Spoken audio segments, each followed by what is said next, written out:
Hi everyone, I'm Elena from RollerAds. Today we are diving into a topic that often becomes a real stumbling block on the road to profit. It's targeting. I'm here with Pavel, our account manager, who is going to help me unpack this topic. Hi Pavel, thanks for joining me. Hi Elena, thanks for having me. Before we start, can you first tell me a bit about the day-to-day of an account manager? Sure. Account managers usually help advertisers set up and optimize their campaigns along the way. During the day, I analyze the stats and get in touch with my advertisers and provide some suggestions to either improve the volume or the ROI for their campaigns. Sounds great. So let's dive right in. My first question is, what is the most common mistake advertisers make when setting up targeting? I'd say it's either targeting too broadly or too narrowly. Very often, advertisers reach out to account managers and ask for the top performing source, but they are usually unwilling to set the right rates for it. In the end, they don't get much, and that's the campaign never really flies. On the other hand, when you omit targeting altogether, and you just, let's say you set the country only, and you get lots and lots of traffic, and this not only hinders the performance of the campaign, but prevents you from analyzing the data that you might get with the correct targeting. Sure, but where to start then? Are there any recommendations? First and foremost, follow the offer requirements. Most campaigns have the 4 basic targetings, and that's usually enough for a solid test. I see, but what are these 4 targeting filters? Which ones are the must-haves in your view? These are usually the ones that are provided with the offer. They include the geo, the OS, the device, and the language. Everything else is really up to you. Sure. And are there any basic recommendations on how to use other filters, like time limitation, for instance? It always sounds tricky for me. It is tricky indeed. If it's not in the offer requirements, I would actually skip it, at least at the testing phase. You usually want to test yourself and see at what time the audience reacts best. After a few days, you can actually adjust the time targeting to target the best converting hours. Yeah, it makes sense. Another thing that confuses me is subscription age. What is that exactly, and how do you choose the right one? There is a common misconception about subscription age, and it is often confused with the age of a user. It's not really that. Subscription age basically means how long the user has been subscribed to push notifications. The default range is 0 to 60 days.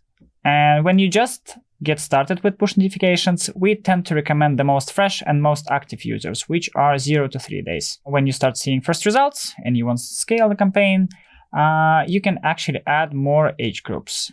But remember, the longer the user has been subscribed to push notifications, the less likely they are to react to your ads, which means that you're better off creating new campaigns for age group and scale this way. That's interesting. Changing the subscription age means changing the bid, which means you need to start a new campaign, right? Yeah, absolutely. All right. Since we started talking about bidding, is there a particular strategy you recommend sticking to? When you just get started, again, we usually recommend using smart bidding models, which means that instead of paying a fixed rate for everything, you pay the average on each individual source.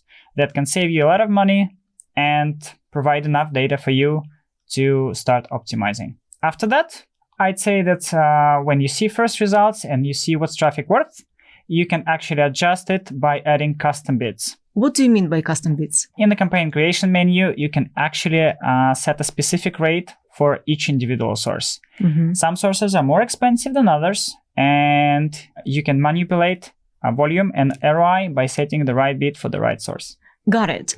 And how much should you set aside for testing? Is there a general rule of thumb? Yeah, I'd say there is an unspoken rule that you would like to at least spend 5 conversions cost on each individual source. And you usually stop that if it's not converting at all. But if it starts converting, you want to spend at least 10 to test it thoroughly. I see, thanks. You know what else sounds confusing for me? It's browser targeting. When should you use this filter? Are there any tips? Again, I'd say that you should follow the offer requirements. And browsers are one of those things that are usually listed there.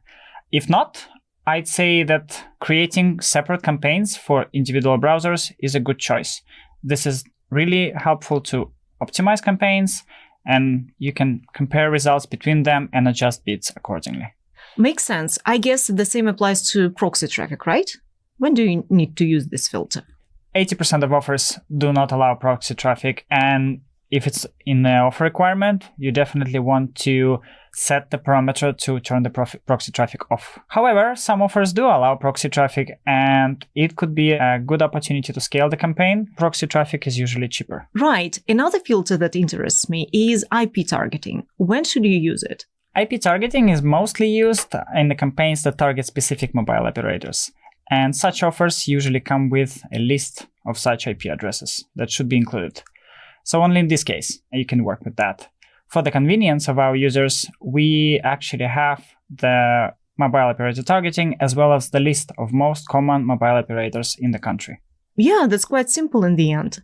I also wanted to ask you about hourly budget distribution. It seems like a very useful filter for testing, doesn't it? Yeah, you're absolutely right. It helps your campaign get evenly distributed traffic throughout the day. Very often, when advertisers don't use such feature and they set a competitive rate, their daily budget can be over within just a few hours.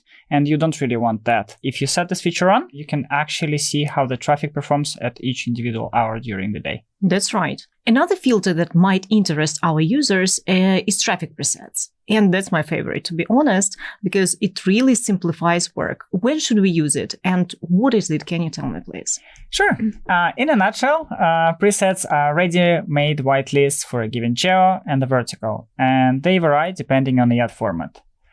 We highly recommend using presets because they are handpicked by the team of the optimization experts, and they are collected based on the advertisers' feedback that we get almost every day. If you are not sure what preset to use, you can always contact our support team or the account manager for help. Sounds great. It means less headache. That's why I like presets. Exactly, especially if you're on a tight budget. It's best to apply any whitelists or blacklists a day or two after the campaign goes live when you start optimizing its performance. And again, if you're unsure what to do, don't hesitate to get in touch with the account manager like me or the support team. That's right. So anytime you have a question about starting or optimizing your campaign, don't hesitate to drop a note to our support team. They're always here to help you with the right bidding, traffic presets, and other valuable insights specifically for your campaign. Like Pavel says, don't overlook their help. It can save you both time and money. Thank you, Pavel. Let's wrap it up with your top recommendations for targeting. All right, there are a couple of things here. Wide targeting is usually better than a narrow one, especially at the testing phase. What I recommend is creating two campaigns with individual purposes. The first one is just a scouting campaign.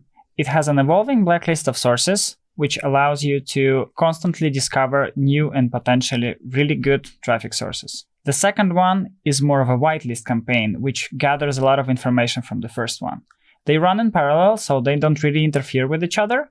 But the second campaign focuses on the sources that already work for the first one and try to maximize the volume from them. This strategy allows you to constantly discover new sources while keeping the ROI in check. Also, use traffic presets and hourly budget distribution.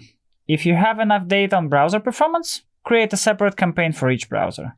If it's a push campaign, start with the most active users, like 0 to 3 day subscription age, and go from there. Don't forget to use mobile operator targeting or IP address if needed. And remember, there is no one-size-fits-all answer. That's why it's a good idea to keep in touch with the managers, like me, or the support team.